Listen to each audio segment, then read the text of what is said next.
David alimenta a su inseparable compañero Bruiser cuando su madre, Helen, le pide que vaya a buscar a su hermano, no quiere que Jeff camine solo en la noche. David cruza las vías del tren y se adentra en el bosque junto al perro. Cree que es su hermano, pero al llamarlo, no obtiene respuesta. Avanza con cautela, toma una rama como protección y sigue el rastro de la voz. Su hermano se burla de él y corre hacia su casa. David está a punto de perseguirlo cuando los ladridos de Bruiser lo detienen. El perro parece haber detectado algo. David se inclina para mirar y en ese instante, horas después, despierta tendido entre las hojas húmedas y confundido, llama a Bruiser, pero no hay señales del perro. Se pone de pie, se aferra a las raíces para escalar la pendiente, atraviesa nuevamente las vías y al regresar a su casa, se encuentra con la puerta cerrada. Who are you? Who are you? El joven asegura que vive allí, que sus padres lo esperan adentro, pero la mujer insiste en que está perdido. Aturdido, entra en la casa buscando respuestas, recorre los pasillos, llama a sus padres, pero solo encuentra rostros desconocidos. Los extraños llaman a la policía y él queda atrapado en un mundo que ya no reconoce. Los detectives intentan verificar su identidad y en los archivos encuentran algo imposible, un informe de desaparición con su nombre y su descripción exacta.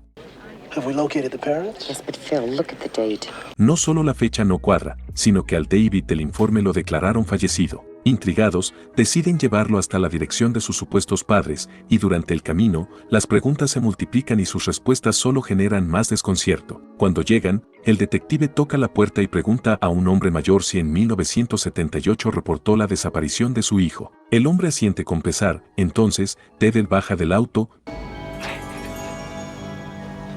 El hombre frente a él es su padre, pero mucho más viejo. Su madre también aparece, con canas y arrugas que hace algunas horas no tenía. Luego de desplomarse, despierta en un hospital, rodeado de preguntas que nadie sabe responder. Su padre le toma la mano, intenta calmarlo, lo importante es que están juntos otra vez. Le preguntan dónde estuvo todo este tiempo, pero David insiste en que para él solo fueron unas horas. De pronto, un adolescente entra en la sala, es Jeff, el hermano pequeño que aquella noche lo asustó entre los árboles. Jeff le pide perdón por aquella broma. It's 1986, man. 8 years since that night. Le muestra un panfleto con su rostro, gastado por el tiempo. Le cuenta que durante años pegó esos carteles en postes y árboles, siguiendo la obsesión de sus padres por encontrarlo. Cuando sus padres vuelven, le explican que todavía no pueden volver a casa, los doctores necesitan hacerle pruebas y ayudarlo a recordar. Mientras tanto, el doctor Faraday de la NASA llega al lugar de lo que parecía un accidente común, pero la escena lo detiene en seco. Frente a él, una nave plateada flota en el aire, suspendida sin ningún soporte. Faraday observa con incredulidad y le pregunta al oficial a su lado cómo podrían siquiera mover aquel objeto inexplicable.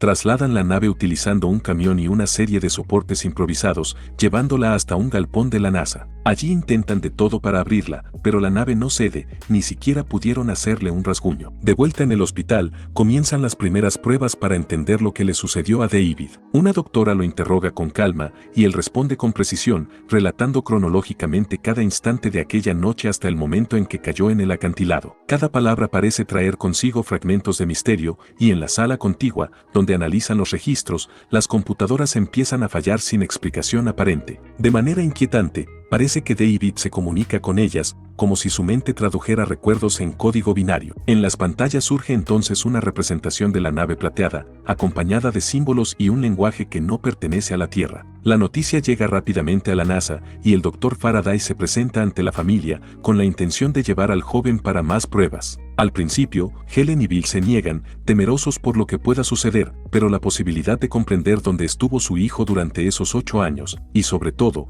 porque no ha envejecido, los convence. Finalmente aceptan, aunque imponen una condición: David solo estará con Faraday y su equipo por 48 horas. Finalmente llegan al centro de investigaciones de la NASA y el joven entra en un cuarto lleno de juguetes, donde pasará los próximos 2 días. Mientras mira la televisión, un robot repartidor lo sorprende. Caroline aparece detrás y saca de Ralph la cena que le pertenece. Tras algunas risas y una conversación sobre lo que aún existe y lo que se ha perdido, Caroline retoma su recorrido, dejando a David entre juguetes y pensamientos. Al día siguiente, las pruebas comienzan y las interferencias en las computadoras vuelven a manifestarse, pero esta vez no son simples fallos, algo parece hablar a través de Deeder. Cuando le preguntan dónde estuvo durante los últimos 8 años, el muchacho responde confundido que no lo sabe. Sin embargo, en el monitor, el ente revela que Deeder fue llevado a Faelon, un planeta situado a 560 años luz de la Tierra, y el viaje solo les tomó 2 horas con 20 minutos. Entonces, Faraday lo comprende,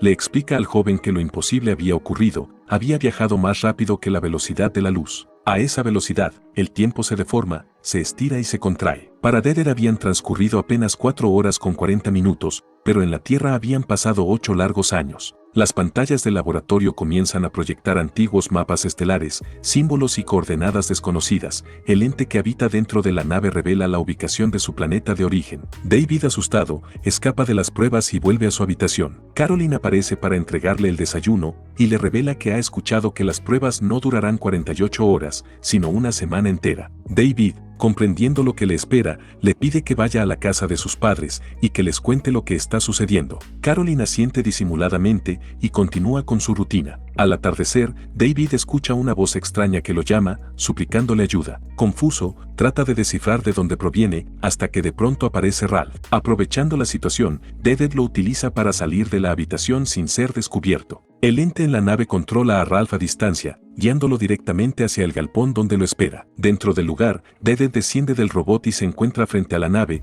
que flota imponente ante sus ojos. Fascinado, la inspecciona con cautela y nota que no hay puertas ni accesos visibles. Entonces, de la nada, unas escaleras emergen frente a él, como si lo invitaran a entrar. La curiosidad pesa más que el miedo, y Deeder decide subir. Camina lentamente por el interior hasta llegar al frente, donde de repente la computadora de la nave se enciende y le revela la verdad, fue ella quien lo llamó. Dentro de su cerebro, Deeder guarda información esencial que la nave necesita para completar su misión. Mientras tanto, en el exterior, un guardia se percata de que la nave ha sido activada y de inmediato dispara los protocolos de seguridad antirradiación. Faraday llega acompañado de sus hombres y ordena reforzar la seguridad. En el interior, Max detecta que intrusos se aproximan y advierte a Deeder que deben salir cuanto antes. La entrada desaparece de golpe y ante la mirada atónita de todos, la nave comienza a elevarse. Los amarres se sueltan uno a uno y al abrirse la compuerta, ascienden lentamente hacia el exterior. Max consulta los pasos a seguir.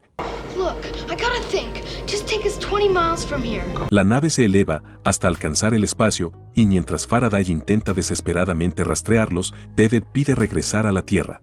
That was a third-class maneuver, Navigator. Intrigado, pregunta cómo sería una maniobra de primera clase y la nave responde cambiando de forma y lanzándose a toda velocidad. Tras alejarse más de 30 kilómetros de la base de la NASA, Max exige a Deeder los mapas ancestrales que guarda en su mente, pero el joven necesita ir al baño. David le pregunta por qué vino a la Tierra y Max le revela que fue enviado a recolectar muestras de vida en distintas galaxias y que en este mundo lo eligió a él. Para el experimento llenaron su cerebro con los mapas ancestrales y ahora, tras haber perdido los propios en un accidente, necesita recuperar los que permanecen en la mente de Deeder. Todavía confundido, el muchacho le reprocha por qué tardó 8 años en devolverlo. Max explica que normalmente regresa a cada espécimen al instante exacto en que lo tomó, pero en el caso de los humanos, retroceder en el tiempo resulta demasiado peligroso. De pronto, Faraday logra localizarlos. Deeder, alarmado, vuelve corriendo a la nave, que le promete devolverlo con su familia. Juntos emprenden la huida,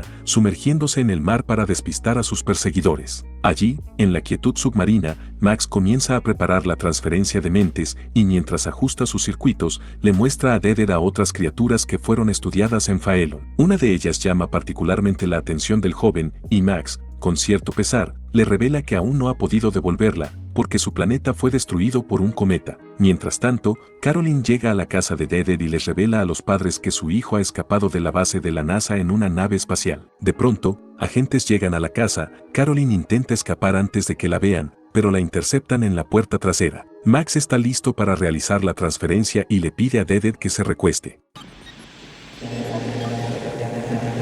Una vez que los mapas ancestrales son recuperados, el viaje de regreso comienza. La nave emerge lentamente desde las profundidades del mar y por primera vez, Max entrega los controles a Deeder. Sin embargo, pronto se pierden. En lugar de dirigirse a Fort Lauderdale, terminan sobrevolando Tokio. Corrigiendo el rumbo, retroceden sobre sus pasos, atraviesan el majestuoso Golden Gate y tras varios kilómetros de recorrido, deciden detenerse en una gasolinera para buscar un teléfono. David desciende de la nave y se acerca a un extraño, pidiéndole cambio. El hombre se queda paralizado, incapaz de apartar la mirada de la nave, incrédulo ante lo que tiene frente a sus ojos. David logra llamar a su casa y al otro lado de la línea, habla con Jaff. Con la voz entrecortada, le confiesa que quiere regresar con ellos, pero admite que no sabe dónde queda la nueva casa. Jaff intenta darle referencias para orientarlo, aunque pronto se da cuenta de que es inútil. Just give me a signal that I can see from the air. Jaff le da el visto bueno, David toma unos mapas y rápidamente retoma el camino. Luego de revisar las rutas, elige seguir la carretera 95, atraviesan la costa de Miami y en ese momento se tranquiliza, sabe que está cerca de Fort Lauderdale. Al caer la noche, Jaff prepara una señal luminosa en el techo de la casa para guiar a su hermano. A lo lejos, mientras sobrevuela Fort Lauderdale, David logra ver los fuegos artificiales que estallan en el cielo. Siguiendo esa luz, se aproxima a su hogar, aunque no lo hace solo, Faraday llega al mismo tiempo, decidido a llevarlo de nuevo para continuar estudiándolo. La nave se posa suavemente y abre sus compuertas ante la mirada expectante de familiares, oficiales y curiosos. David desciende lentamente. Faraday le exige que se aleje de la nave, mientras su familia le suplica que regrese con ellos, pero el muchacho permanece inmóvil. I'm sorry. I don't belong here now. Finalmente se despide de su familia para siempre y vuelve a entrar en la nave. Max le dice que debe quedarse con los suyos, que ese es su lugar. That is my family, but it's not my home. Max le advierte, retroceder en el tiempo podría significar quedar vaporizado en el intento, pero David decide asumir ese riesgo. Antes de comenzar el salto, se despide de Max con la certeza de que nunca volverán a verse. Las luces de la nave comienzan a parpadear, el casco vibra, y tras atravesar un agujero de gusano, David aparece exactamente en el lugar donde había caído aquel 4 de julio de 1978. Aturdido, atraviesa nuevamente las vías del tren, y al regresar a su casa, David sonríe con alivio y corre hacia ellos, que lo esperan en una lancha para ir de paseo junto a él y a su nuevo amigo.